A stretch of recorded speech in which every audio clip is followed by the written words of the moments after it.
Sir ನಮಸ್ಕಾರ. ನಾವು ಈ ಹೆಲ್ತ್ ಫಾರ್ ಮಂಡ್ಯ ಅಂತ ಯೂಟ್ಯೂಬ್ ಚಾನಲ್ ಇವತ್ತಿನ ಹೆಲ್ತ್ ಕ್ಯಾಂಪ್ ಕುರಿತು ಓಕೆ ಮೇಡಮ್, ನಮ್ಮದು ಸರ್ಕಾರಿ ಪ್ರಥಮ ದರ್ಜೆ ಕಾಲೇಜು ಚನ್ನಪಟ್ಟಣ ವತಿಯಿಂದ ವಡಕೇವಸಲಿ ಗ್ರಾಮದಲ್ಲಿ 2024-25 ಸಾಲಿನ ವಾರ್ಷಿಕ ಶಿಬಿರವನ್ನು ಹಮ್ಮಿಕೊಳ್ಳಲಾಗಿದೆ. ಈ ಕ್ಯಾಂಪ್ನ ಮೂರನೇ ದಿನ. ನಮ್ಮದು ನಿನ್ನೆ ಸಾಟರ್ಡೆ ಪಶು ಉಚಿತ ಆರೋಗ್ಯ ತಪಾಸಣಾ ಕೇಂದ್ರವನ್ನು ಈ ಕಾಲೇಜಿನಲ್ಲಿ ಈ ಊರು ಗ್ರಾಮದಲ್ಲಿ ಮಾಡಿದ್ವಿ. ಸುಮಾರು 150 ರಾಷ್ಟ್ರಗಳಿಗೆ ತಪಾಸಣೆಯನ್ನು ಈ 4 ಜನ ಸಿದ್ಧಪಡಿಸಿದ್ರು. ಅದೇ ರೀತಿ ನಮ್ಮಲ್ಲಿ ನಮ್ಮ ಕಾಲೇಜು ವತಿಯಿಂದ ರಾಷ್ಟ್ರೀಯ ಸೇವಾ ಯೋಜನೆ ವತಿಯಿಂದ ಈ ಊರಿನಲ್ಲಿ ಉಚಿತ ಆರೋಗ್ಯ ತಪಾಸಣಾ ಶಿಬಿರವನ್ನು ಏರ್ಪಡಿಸಲಾಗಿದೆ. ಇದರಲ್ಲಿ ಸಾಗರ ಆಸ್ಪತ್ರೆ, ಬೆಂಗಳೂರಿನ ಆಸ್ಪತ್ರೆ ಇದ್ದಾರೆ, ಹಾಗೆ ದಂತ ವೈದ್ಯಕೀಯ ಉಚಿತ ತಪಾಸಣಾ ಶಿಬಿರವನ್ನು ನೇಮಕದಿಂದ ಮಾಡಿಕೊಳ್ಳಲಾಗಿದೆ.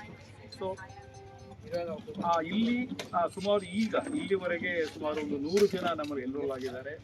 ಎನ್ರೋಲ್ ಆಗಿರುವಂತಹ ಇಲ್ಲಿನ ಗ್ರಾಮಸ್ಥರು ಇದರ ಸದುಪಯೋಗ ಇದ್ದಾರೆ. ಇಂತಹ ನಿಮ್ಮ ಸಹಯೋಗದೊಂದಿಗೆ ಮಾಡ್ತಿರುವಂತಹ ಉಚಿತ ತಪಾಸಣಾ ಶಿಬಿರ ನಮ್ಮ ವಿದ್ಯಾರ್ಥಿಗಳಿಗೆ ಮತ್ತು ಗ್ರಾಮಕ್ಕೆ ಸಂಪೂರ್ಣವಾದಂತಹ ಉಪಯುಕ್ತವಾಗಿದೆ. ಮತ್ತೆ ಇದೇ ರೀತಿಯಾದಂತಹ ನಿಮ್ಮ ಕಾರ್ಯಕ್ರಮವನ್ನು ಹೆಚ್ಚು ಮಾಡಿಕೊಳ್ಳುವ ಮುಖಾಂತರ ನಮ್ಮ ವಿದ್ಯಾರ್ಥಿಗಳಿಗೆ ಮತ್ತು ಗ್ರಾಮಸ್ಥರಿಗೆ ಉಪಯೋಗ ಆಗ್ತದೆ ಅನ್ನುವಂಥ ನನ್ನ ಅಭಿಪ್ರಾಯವಾಗ್ತದೆ. ಹಾಗಾಗಿ ನಮ್ಮ ಕಾಲೇಜಿಗೆ ನೀವು ಬಂದು, ನಮ್ಮ ಕಾಲೇಜಿನ ವತಿಯಿಂದ ಬಂದು ನಮ್ಮ ಗ್ರಾಮದ ಮತ್ತು ನಮ್ಮ ವಿದ್ಯಾರ್ಥಿಗಳಿಗೆ ಉಚಿತ ಆರೋಗ್ಯ ತಪಾಸಣಾ ಶಿಬಿರವನ್ನು ಏರ್ಪಡಿಸುವುದರಿಂದ ನಾವು ಎಲ್ಲರೂ ಸಹ ರಾಷ್ಟ್ರೀಯ ಸೇವಾ ಯೋಜನೆ ಶಿಬಿರಾರ್ಥಿಗಳು, ನಮ್ಮ ಪ್ರಾಂಶುಪಾಲರು ಹಾಗೂ ನಮ್ಮ ಕಾಲೇಜಿನ ಎಲ್ಲ ಸಿಬ್ಬಂದಿ ವರ್ಗದ ಪರವಾಗಿ ನಿಮ್ಮ ಸಂಸ್ಥೆಗೆ ಹೃದಯಪೂರ್ವಕವಾದಂಥ ಅಭಿನಂದನೆಯನ್ನು ಅರ್ಪಿಸ್ತೀನಿ. Thank you sir. ಸರ್, ಇವಾಗ ರಾಷ್ಟ್ರೀಯ ಸೇವಾ ಯೋಜನೆಯನ್ನು ಗ್ರಾಮೀಣ ಪ್ರದೇಶದಲ್ಲಿ ಆಯೋಜನೆ ಮಾಡೋದ್ರಿಂದ ಗ್ರಾಮಸ್ಥರಿಗಾಗಲಿ ಸ್ಟೂಡೆಂಟ್ಸ್ಗಳಿಗಾಗಲಿ ನಡುವೆ ಏನು ಉಪಯೋಗ ಆಗುತ್ತೆ ಅನ್ನೋದು? ಮೇಡಮ್, ಇದು ರಾಷ್ಟ್ರೀಯ ಸೇವೆ ಯೋಜನೆ ಅನ್ನುವಂಥದ್ದು ಮಹಾತ್ಮ ಗಾಂಧೀಜಿಯವರ ಕನಸು. ಮೇಡಮ್, ಮಹಾತ್ಮ ಗಾಂಧೀಜಿಯವರು ಅಂತ ಹೇಳ್ಕೊಂಡು ಹೋಗ್ತಾರೆ, ಗ್ರಾಮಗಳ ಉದ್ಧಾರವಾಗದ ಹೊರತು ರಾಷ್ಟ್ರ ಉದ್ಧಾರವಾಗದು ಅಂತ ಹೇಳಿ. ಹಾಗಾಗಿ ನಮ್ಮ ಎಲ್ಲ ವ್ಯವಸ್ಥೆಗಳು ನಿಂತಿರುವುದು ಗ್ರಾಮೀಣ ವ್ಯವಸ್ಥೆಯ ಅಡಿಯಲ್ಲಿ. ಏಕೆಂದರೆ ನಮ್ಮ ಗ್ರಾಮದಲ್ಲಿ ಇರುವಂಥದ್ದು ರೈತ ಬಂಧುಗಳು. ರೈತರು ಇಲ್ಲಿವರೆಗೆ ತಮ್ಮದೇ ಆದಂತಹ ಸ್ವಾರ್ಥವನ್ನು ಇಟ್ಕೊಳ್ಳದೆ ಜೀವನ ಸಾಗಿಸ್ತಾರೋ ಅಲ್ಲಿವರೆಗೆ ರಾಷ್ಟ್ರ ಮತ್ತು ಗ್ರಾಮಗಳು ಉದ್ಧಾರವಾಗ್ತದೆ.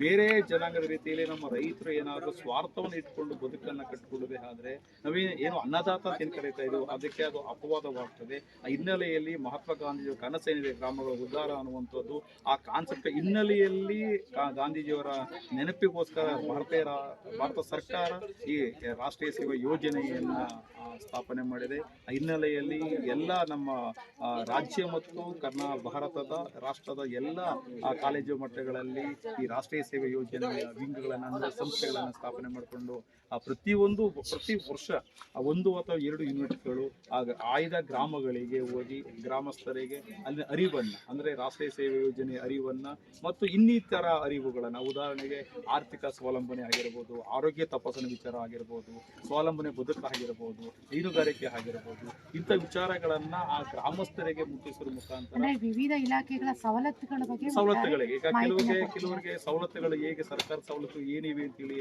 ಕೆಲವು ಗ್ರಾಮಸ್ಥರಿಗೆ ಗೊತ್ತಿರಲ್ಲ. ಅಂತಹ ಗ್ರಾಮಸ್ಥರುಗಳಿಗೆ ಇಂಥ ಸವಲತ್ತುಗಳು ಸರ್ಕಾರದಿಂದ ಇವೆ, ಅನುಕೂಲಗಳನ್ನು ಪಡ್ಕೊಳ್ಳಿ ಅನ್ನೋ ಮುಖಾಂತರವಾಗಿ ರಾಷ್ಟ್ರೀಯ ಸೇವಾ ಯೋಜನೆಯ ಮುಖಾಂತರವಾಗಿ ಗ್ರಾಮಸ್ಥರಿಗೆ ಮುಟ್ಟಿಸುವಂತಹ ಒಂದು ಕಾರ್ಯಕ್ರಮ ರಾಷ್ಟ್ರೀಯ ಸೇವಾ ಯೋಜನೆಯ ಉದ್ದೇಶವಾಗ್ತದೆ.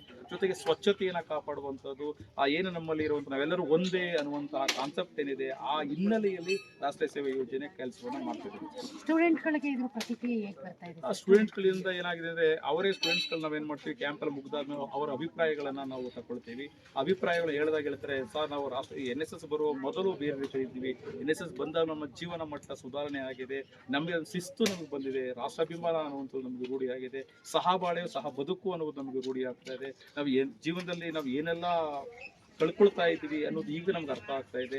ಜೊತೆಗೆ ಏನಾಗಿದೆ, ನಮ್ಮಲ್ಲಿ ಶಿಸ್ತು ಅನ್ನೋದು ಇಲ್ಲಿ ನಮ್ಗೆ ಸಂಪೂರ್ಣವಾಗಿ ನಮಗೆ ಮನವರಿಕೆ ಆಗಿದೆ, ಜೀವನದ ಇದನ್ನು ಅಳವಡಿಸ್ಕೊಳ್ತಾ ಇದ್ದೀವಿ NSS ಬಂದಾದ್ಮೇಲೆ ಅನ್ನೋದು ವಿದ್ಯಾರ್ಥಿಗಳ ಸಂಪೂರ್ಣವಾದ ಅಭಿಪ್ರಾಯವಾಗಿದೆ. ಜೊತೆಗೆ ನಮ್ಮ ವಿದ್ಯಾರ್ಥಿಗಳು NSS ಕ್ಯಾಂಪಲ್ಲಿ ಭಾಗವಹಿಸೋದ್ರಿಂದ ಅವ್ರಿಗೆ ಗ್ರಾಮೀಣ ಜೀವನ ಶೈಲಿ ಹೇಗಿದೆ ಅನ್ನುವಂಥದ್ದು ಮತ್ತು ಜೆಂಡರ್ ಈಕ್ವಾಲಿಟಿ, ರೈತರುಗಳದ್ದು ಬದುಕು ಭಾವನೆಗಳ ಬಗ್ಗೆ ಅವ್ರಿಗೆ ಒಂದಷ್ಟು ಪರಿಚಯ ಆಗುತ್ತೆ. ಖಂಡಿತ ಮೇಡಮ್, ಏನಾಗ್ತದೆ ಅಂದರೆ ಎಷ್ಟೋ ವಿದ್ಯಾರ್ಥಿಗಳು ಈಗ ನಿಮ್ಗೆಲ್ಲ ಗೊತ್ತಿರುವಂಗೆ ಇವತ್ತು 1 ಅಥವಾ 2 ಮಕ್ಕಳು ಇರುವಂತಹ ಫ್ಯಾಮಿಲಿ ಅಂತ ಮಕ್ಕಳುಗಳು. ಅಲ್ಲಿ ಅವರಿಗೆ ಉತ್ತಮ ಸವಲತ್ತುಗಳು ಸಿಗ್ತವೆ. ಬಟ್ ಇಲ್ಲಿ ಏನಾಗಿದೆ ಅಂದ್ರೆ ಒಂದೇ ರೂಮ್ನಲ್ಲಿ ಅಥವಾ ಒಂದೇ ಜಾಗದಲ್ಲಿ ಎಲ್ಲ ಸವಲತ್ತು ಇರಲಿ ಇಲ್ಲದೆ ಇರಲಿ ಅಂತ ಬದುಕನ್ನ ಕಾಣುವಂಥದ್ದು ನಮ್ಮ NSS ನ ಒಂದು ಉದ್ದೇಶವಾಗ್ತದೆ. ಅಂದೇನು ಅಂದ್ರೆ ನಮ್ಮ NSS ಥೀಮ್ ಹೇಗಿದೆ, ನನಗೆಲ್ಲ ನಿಮಗೆ ಅನ್ನುವಂಥ ಥೀಮ್ ಇದೆ. ಅಂದ್ರೆ ನಾವು ಏನು ಕೆಲಸ ಮಾಡ್ತಾ ಇದ್ವಿ ಎಲ್ಲ ಸಮಾಜಕ್ಕೆ ಅನ್ನುವಂಥದ್ದು. ಹಾಗಾಗಿ ಸಮೂಹ ಅಥವಾ ಸಾಮೂಹಿಕ ವ್ಯವಸ್ಥೆ ಅಡಿಯಲ್ಲಿ ಬದುಕನ್ನು ಕಟ್ಟಿಕೊಳ್ಳುವಂಥ ಒಂದು ವ್ಯವಸ್ಥೆ NSS ಆಗಿದೆ. Thank you sir. ಇಷ್ಟೊತ್ತು NSS ಕಾರ್ಯಚಟುವಟಿಕೆಗಳ ಕುರಿತು ಒಂದಷ್ಟು ಮಾಹಿತಿ ಕೊಟ್ಟಿದ್ದೀರಾ. ನಮ್ಮ ವೀಕ್ಷಕರಿಗೆ ಒಂದಷ್ಟು ಮಾಹಿತಿಗಳು ರವಾನೆಯಾಗಿದೆ. Thank you sir. ಧನ್ಯವಾದಗಳು.